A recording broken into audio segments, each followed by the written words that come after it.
As we made our descent and made touchdown, it was just a very forceful event where all of a sudden everything just kind of went sideways. And then next thing I know is kind of a blink and I'm upside down, still strapped in. 1 minute you're landing, kind of waiting to see your friends and your people, and the next minute you're physically upside down and just really turned around. But it sounded, I mean, it was just cement and metal, you know. What I saw was everyone on that plane suddenly became very close in terms of how to help one another, how to console one another, and that was powerful. But yeah, there was definite, what now? Who's leading? How do we find ourselves away from this? I think there was paramedic of help, move, and then as a father, I saw this boy and mom who were just, you know, everyone seemed, not oddly calm, but everyone seemed like they were there to make sure we helped each other and, you know, moved out of harm's way.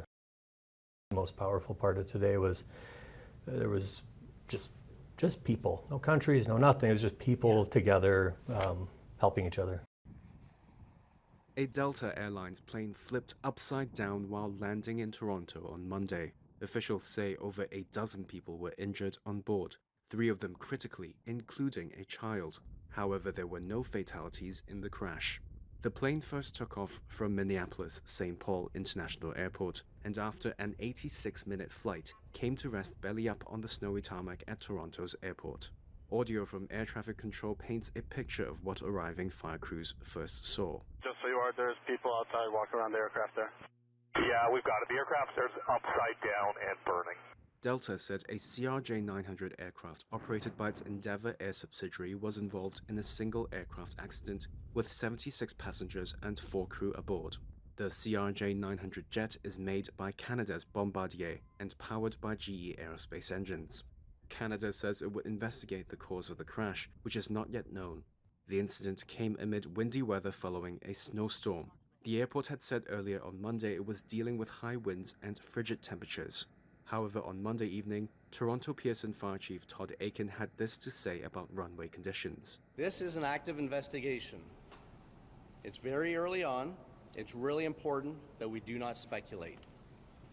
What we can say is the runway was dry and there was no crosswind conditions.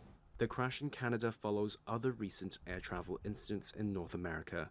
In late January, at least 7 people died when a medical transport plane crashed in Philadelphia. And days before that, an Army helicopter collided with a passenger jet in Washington, D.C., killing 67 people.